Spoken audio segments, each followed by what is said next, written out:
Domestic violence doesn't just happen behind closed doors. It can and does spill over into the workplace with deadly results. Some of California's most horrific workplace violence incidents, the 2011 Seal Beach hair salon, the 2023 Trabuco Canyon restaurant and bar, and the 2018 Aliso Viejo spa massacres, all involve domestic violence. In this video, I'll go over why it's critical for California employers to include the risk of domestic violence incidents spilling over into the workplace when creating their workplace violence prevention programs that must be in place by July 1, 2024. Hi, I'm Mike Corwin. I help employers implement an effective workplace violence prevention program that keeps employees safer and complies with the requirements of California's new workplace violence prevention law.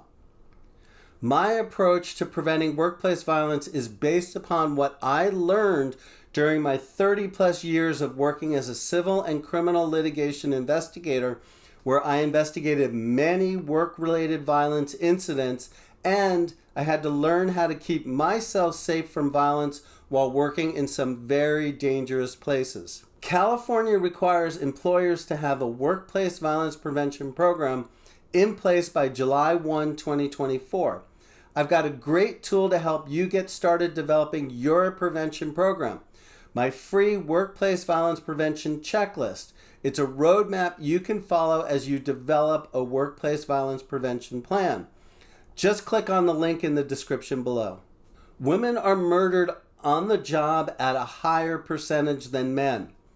According to a 2019 study of people who were killed in the workplace, 20.1% of the women were murdered compared to just 7.5% of the men. And the majority of the women murdered were killed by someone they knew, whether it was a current or former partner, a family member, or someone they knew through work. One study conducted by the National Institute for Occupational Safety and Health found that 78% of women murdered in the workplace by someone they knew were killed by a current or former intimate partner. According to the National Domestic Violence Hotline, intimate partner violence affects more than 12 million people annually in the U.S. 35.6% of women in the U.S. experience rape, physical violence, or stalking by an intimate partner.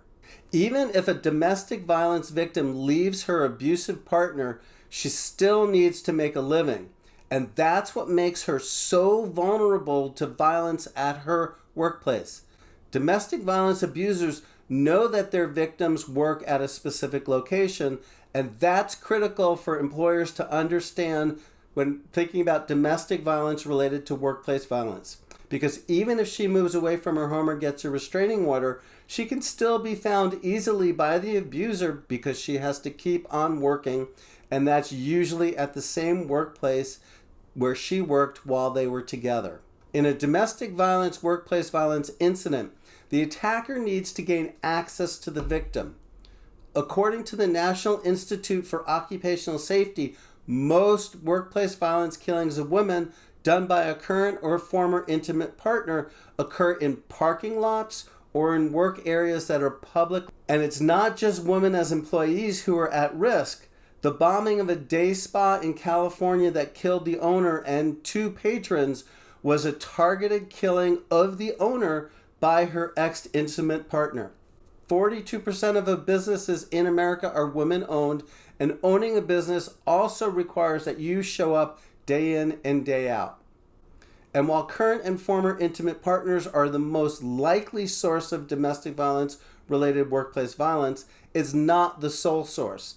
And when designing a workplace violence prevention program, it's important to remember that domestic violence can occur from other family members as well. As employers put together a workplace violence prevention program, focusing on these elements can help lessen the risk of domestic violence spilling over into the workplace. Parking lot safety. Parking lots are designed to provide ease of access to members of the public. It's about making it as easy as possible for them to go from the parking lot to the main entrance. Even when employees park in a different parking lot than the public parks, those locations are still typically accessible to the public on foot, if not by car. So employers should begin focusing on preventing workplace violence related to domestic violence by assessing their parking lots for safety hazards. This assessment should include lighting, locations of large objects such as dumpsters, walls, or shrubs that can serve as a hiding place or alternatively obstruct the view of employees while walking through the parking lot. Employers should also assess for obstructions and hiding locations the walkway route from the building entrance to the parking area. Shrubbery and other intrusive elements should be cut back away from the walkway or thinned out. Using the buddy system as a safety approach should also be incorporated as policy too. Employees undergoing domestic violence issues should be accompanied by a coworker when walking to her vehicle in order to reduce her chances of being isolated by an attacker. Communication regarding domestic violence. Employers must have a way to ensure that any employee experiencing domestic violence can communicate to the employer what is occurring in her life.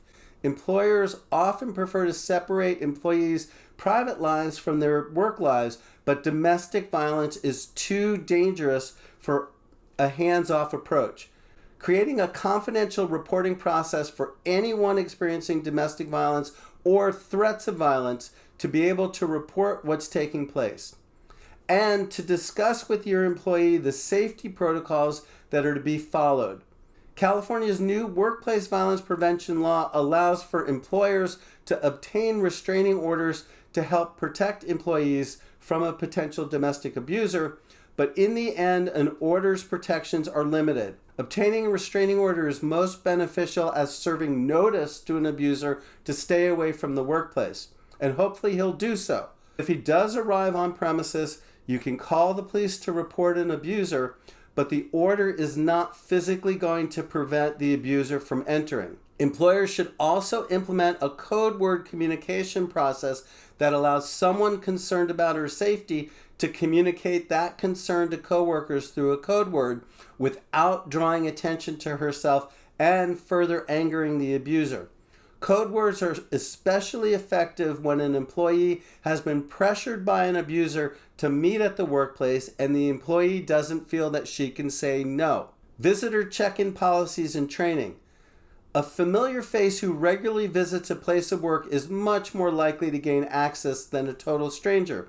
He is also more likely to know how to bypass the gatekeepers. Front desk staff in those businesses that have them can be distracted by work duties and wave through a familiar face. So it's critical for employers to implement a multi-stage visitor check-in approach, one that requires notification and approval by the person being visited before a visit and again upon arrival by the guest. None of these approaches are foolproof, but combined together, they're a good start at an effective approach for reducing the risk of domestic violence turning into workplace violence. Want to get started on developing the required workplace violence prevention program by July 1, 2024?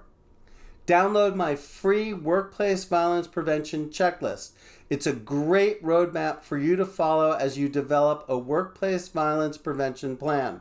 Just click on the link in the description below.